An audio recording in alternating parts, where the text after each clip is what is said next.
ये हमला देखें पहले ही बड़ी अरसे से फ़ोरकास्ट किया जा रहा था। उस वक़्त भी जब वो ईरान की जो न्यूक्लियर पावर को तबाह करने के लिए उनके बमबार जहाज़ अमेरिका से आए थे 8 महीने पहले। तो था शायद कि बहुत ज़्यादा हद तक रोक लिया गया है मामले को, लेकिन उस वक़्त भी एक रेजीम चेंज की बात की जा रही थी। फिर दोबारा से ईरान को एंगेज किया जाता है महताब साहब टॉक्स में। और ओमान उसमें फ़ैसिलिटेट भी करता है, जिनेवा में टॉक्स हो भी रही होती हैं। उसी दौरान ही इसको नाकाम डिक्लेयर करके, ये ख़दशा ज़ाहिर करके कि नहीं, जो ईरान है वो न्यूक्लियर पावर बनने के करीब है कुछ ही हफ्तों में, 1 मिनट मुझे चंद रोकने ही की दिनों इजाज़त में। देंगे?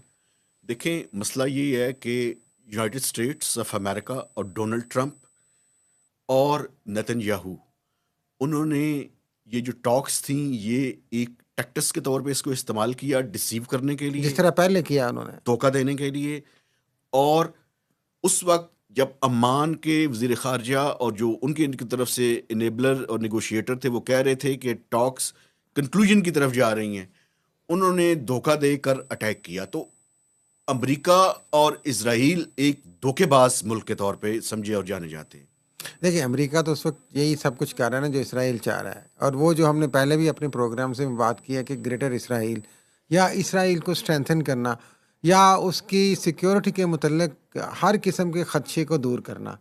इसमें हमने पहले बात की सीरिया को किस तरीके से आपने देखा रेजीम चेंज हुआ, हिज़्बुल्लाह का हमास के ख़ात्मे के बाद, उनकी सारी लोगों को ख़त्म करने के बाद अब इस जो अटैक था जो बिल्कुल अनकॉल्ड फॉर था और मुज़ाकरात के दौरान था, उसके साथ-साथ उन्होंने हिज़्बुल्लाह पे भी अटैक शुरू कर दिया। तो ये कोई ईरान से इस तरह से, अब तो पेंटागन में भी कुछ ब्रीफिंग्स आई हैं, कहा जा रहा है कि ख़तरा नहीं था हमले का और ये हमने पहल करके कोई ज़्यादा अच्छा काम नहीं किया। ज़्यादा जो कंडेमनेबल बात है और अफ़सोसनाक बात है, देखिए ये तो रेजीम और इसराइल मिलके चाह रहे थे, ट्रंप रेजीम और इसराइल, के हम ईरान को मैक्सिमम झुकाएँ और ख़त्म करें उनकी न्यूक्लियर पावर को।